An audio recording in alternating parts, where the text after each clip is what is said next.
स्वागत है आपका हमारे YouTube चैनल मिशन स्टडी पर। साथियों, आज के इस वीडियो में हम अमरू का सामान्य जीवन परिचय पढ़ेंगे। चलिए वीडियो शुरू करते हैं।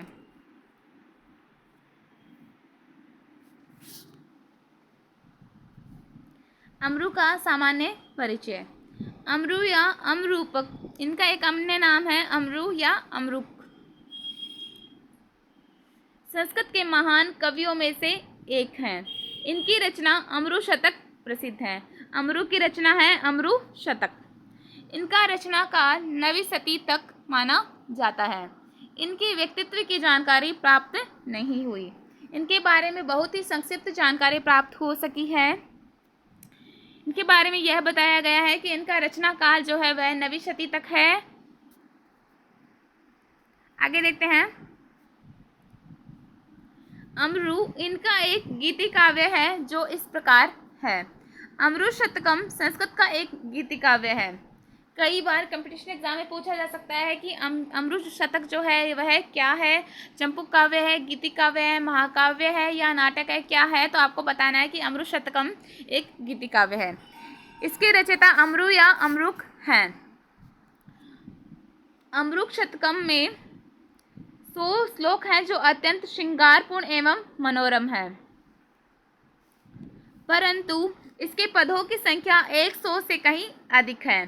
सूक्ति संग्रह में अमरुक के नाम से निर्दिष्ट पदों को मिलाकर समस्त श्लोकों की संख्या 163 है।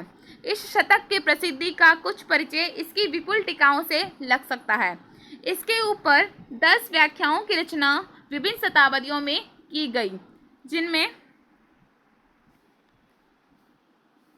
अर्जुन वर्मदेव 13वीं सदी का पूर्वार्ध की रसिक संजीवनी अपनी विद्वता तथा मार्मिकता के लिए प्रसिद्ध है।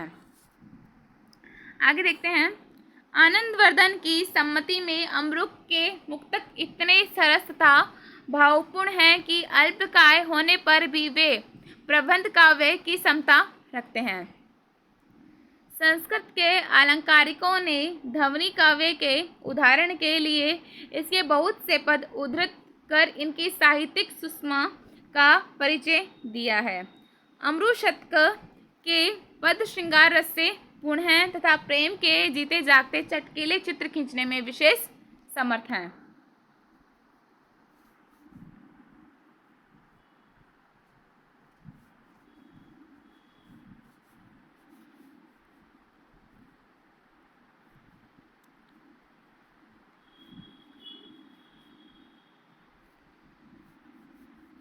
आगे देखते हैं।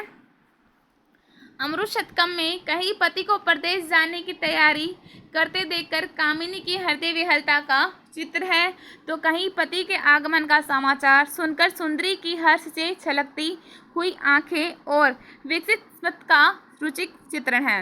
हिंदी के महाकवि बिहारी तथा पद्माकर ने अमरू के अनेक पदों का सरस अनुवाद प्रस्तुत किया है।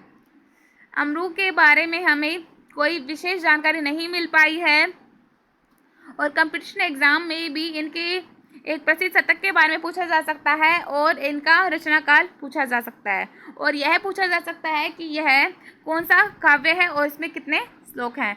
यही संक्षिप्त जानकारी है।